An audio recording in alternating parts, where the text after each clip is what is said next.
यहां पर भी सिग्नेचर कर दे। हमारा मेहमद साहब से राब्ता नहीं हो रहा, हमें उनके भी सिग्नेचर चाहिए होंगे। कॉल की थी आपने? हाँ, लेकिन उठाया नहीं। ठीक है, मैं देख लेता हूं।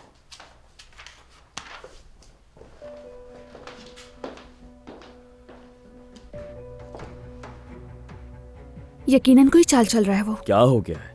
इतनी जल्दी कुछ भी सोच लेती हो? Excuse me. कहिए शरीफ साहब। समझ गई। अभी ठीक है, मैं आ रही हूं।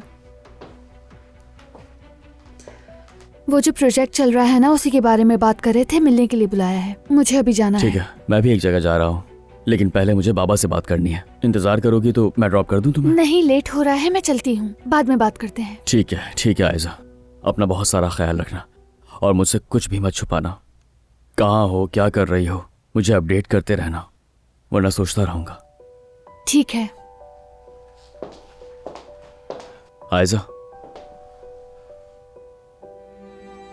मुझे मालूम है तुम बहुत मुश्किल में हो, बहुत सी आफत तुम्हारे सर पर आ पड़ी है, मगर चाहे कुछ भी हो जाए मैं तुम्हारे साथ हूं। तो मुझ पर भरोसा रखो, यह अजियत खत्म हो जाएगी और फिर सिर्फ हम दोनों रहेंगे, सिर्फ और सिर्फ तुम और मैं।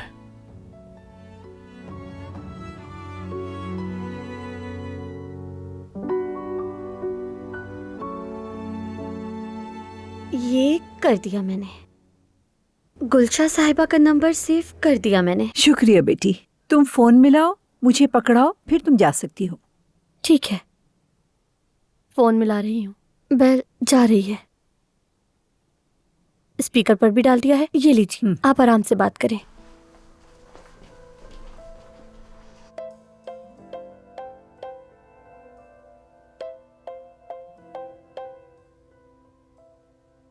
जी फरमाइए। गुलशा, मैं मलाहत हूँ।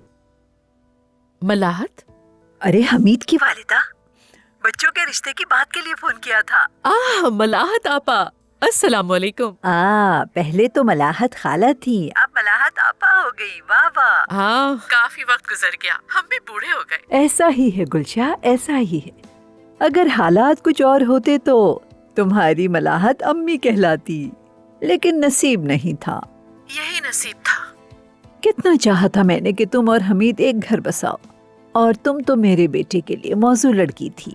अफसोस है गुलशा, अफसोस।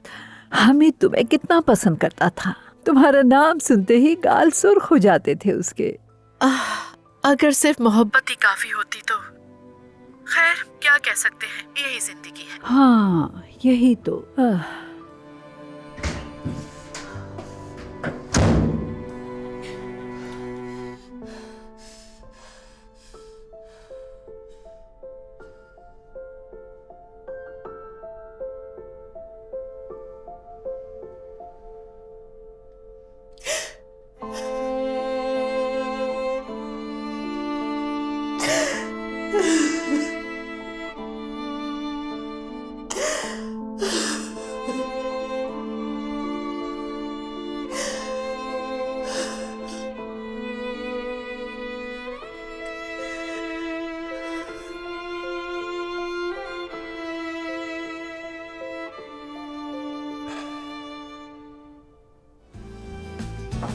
आ जाओ।